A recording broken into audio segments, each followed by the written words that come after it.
It started out as sort of a private journey toward joy, but the movement, the More Joy movement, has turned into something far greater.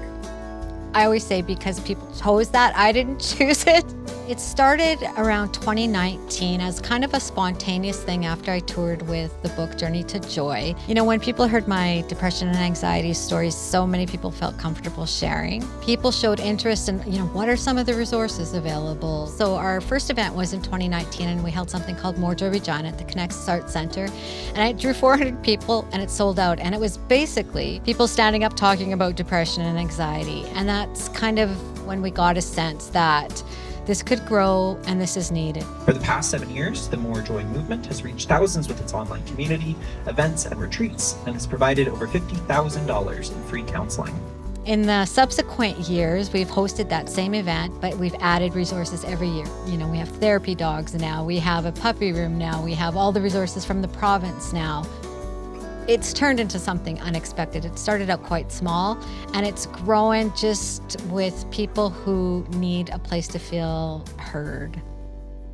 I've heard about More Joy when Crystalie wrote her first book. I've actually known Crystalie for a lot of years. I joined the More Joy movement because first and foremost, I wanted to support Crystalie.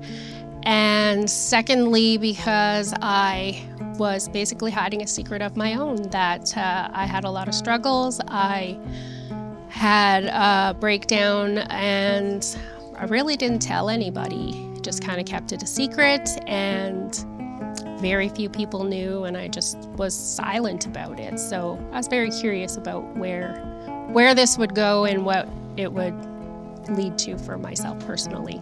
With the movement, it gives people a safe place, and we don't actually have to say that. You just know when somebody's been in the shoes you've been in. My biggest outcome has been being able to share my story and not feel ashamed of it. Once you've experienced some of those trials, there's a camaraderie, I think, and I think the movement just gives a platform for people to gather and say, yeah, me too. Being able to tell people has probably been the most healing for me, and definitely helps with the stigma, surrounded by mental health. The new book, Permission Granted, comes 7 years after the original, and I really hadn't intended on being an author per se. I'm a journalist by design, but it kind of chose me in that it is a bit more of a how-to guide, and having been through depression, having gone through a breakdown, there's so many things I learned that I wish I had known sooner. We want this goal for them. We know they can do it. The only hiccup is that we often can't grant ourselves the same permission. We've all experienced mental health, whether it's personally or through those we love, through those we know, through those we work with, through those we play sports with. The More Joy movement has a page on Facebook, and it's called the More Joy Challenge. So each month we take on a topic of joy. So this month our topic is growth. We have a retreat coming up in October that we do each year. And then every January on Bell Let's Talk Day, we have our big event at the Connects Arts Center, and everybody from the province is welcome to that. That is an event where you can leave feeling a little bit of joy and with some help in your hand. I would say the More Joy movement, while it's a mental health resource, it's really a community.